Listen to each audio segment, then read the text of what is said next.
بسم اللہ الرحمن الرحیم۔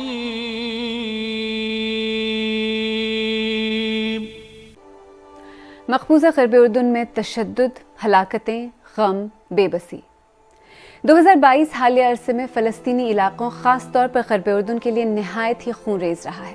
اب تک ویسٹ بینک میں 150 فلسطینی اسرائیلی فورسز کے ہاتھوں ہلاک ہوئے ہیں۔ اسرائیل فلسطینیوں پر بظاہر ضرورت سے زیادہ طاقت کا استعمال کیوں کر رہا ہے؟ اور اسرائیل میں سخت گیر حکومت کے اقتدار میں آنے کے بعد کیا حالات مزید خراب ہوں گے؟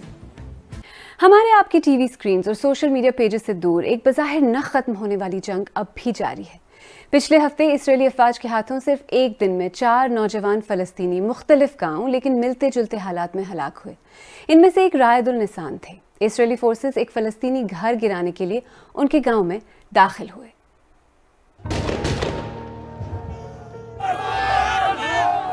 مقبوضہ غرب اردن کا یہ گاؤں اب ایک اور بیٹے کا سوگ منا رہا ہے۔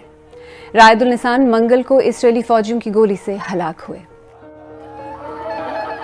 اس دن وہاں فوجیوں کے ساتھ جھڑپوں میں 4 فلسطینی زخمی اور ایک ہلاک ہوا۔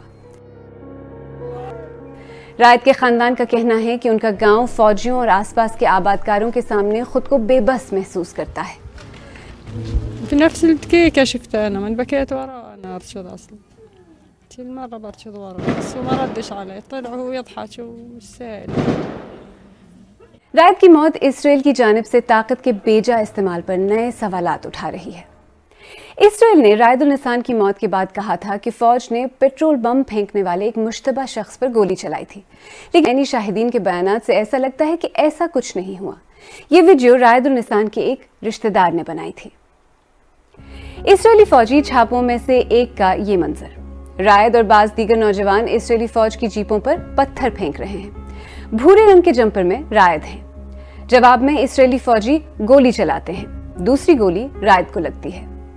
وہ شدید زخمی حالت میں بھاگتے ہوئے نظر آ رہے ہیں۔ پیرامیڈکس ان کی مدد کے لیے آ رہے ہیں۔ اورنج جیکٹ میں پیرامیڈکس سب سے پہلے انہی کے پاس پہنچے تھے۔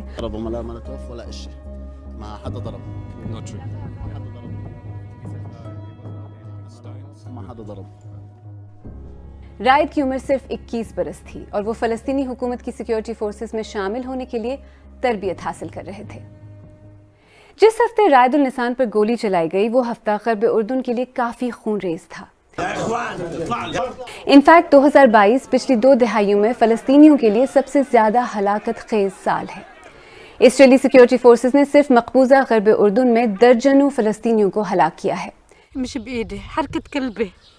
ان میں شدت پسندوں کے علاوہ وہ نوجوان فلسطینی بھی شامل ہیں جو چھاپوں، فلسطینی عمارتوں کے ڈیمولیشن اور یہودی سیٹلمنٹس کے خلاف احتجاجاً اسرائیلی سیکیورٹی فورسز پر پتھراؤ کرتے ہیں۔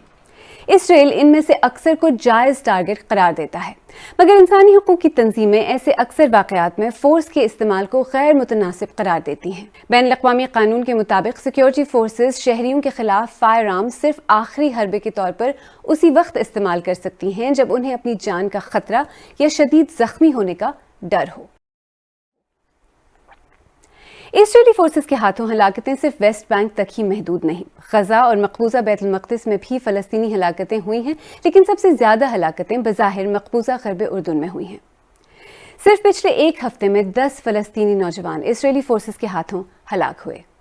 اس سال اب تک غرب اردن میں فلسطینی ہلاکتوں کی تعداد 150 ہے اور اسی عرصے میں فلسطینی حملوں میں 30 اسرائیلی ہلاک ہوئے ہیں۔ اگر اس ایسکلیشن کا تھوڑا پس منظر سمجھنے کی کوشش کریں تو ایک فیکٹر شاید فلسطینی علاقوں اور اسرائیل دونوں کی اندرونی سیاست بھی ہے۔ BBC کے رپورٹر ٹام بیٹمن یروشلم میں ہیں۔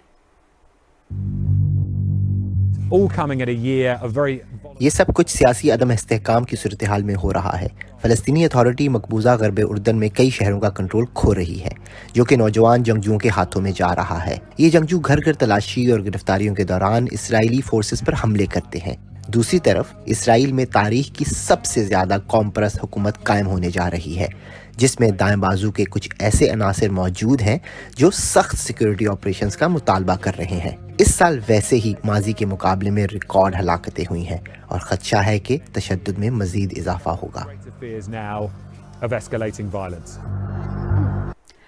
اور یہ ایسکلیشن آلریڈی کافی پریشان کن ہے۔ مشرق وسطیٰ کے لیے اقوام متحدہ کے خصوصی انوائے ٹور وینسلن نے کہا ہے کہ دہائیوں سے جاری تشدد، غیر قانونی آباد کاری میں اضافہ، مذاکرات کا عمل جو بند پڑا ہے اور قبضہ جو گہرا ہوتا جا رہا ہے، اس سب کی وجہ سے تنازع ایک بار پھر خطرناک حدوں کو چھو رہا ہے۔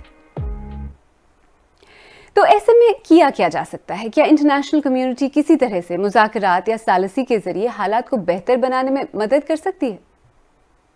اس وقت کوئی ان کا اسرائیل کے اوپر اثر ہو سکتا ہے کسی کا، وہ یونائٹڈ اسٹیٹس آف امریکہ ہے، لیکن اس کے بھی چوائسیز کافی محدود ہو جاتی ہیں، دائرہ انفلوئنس بہت محدود ہو جاتا ہے جب اسرائیل کی رائٹ ونگ پارٹیز آتی ہیں اور رائٹ ونگ گورنمنٹ آتی ہے۔ میرے خیال میں جس عالمی عناصر کا سب سے زیادہ اثر ہو سکتا ہے وہ ممالک ہیں جنہوں نے حال ہی میں ابراہیم ایکارڈز کو جوائن کیا ہے۔ اس میں یونائٹڈ عرب ایمریٹس، بحرین اور موروکو اور سوڈان شامل ہیں۔ اس کے ساتھ ہی سعودی عربیہ اور عمان کا بھی کافی اثر ہے، اور ایجپٹ، جارڈن اور ترکی تو ایک طویل عرصے سے اسرائیل کے دوست ہیں۔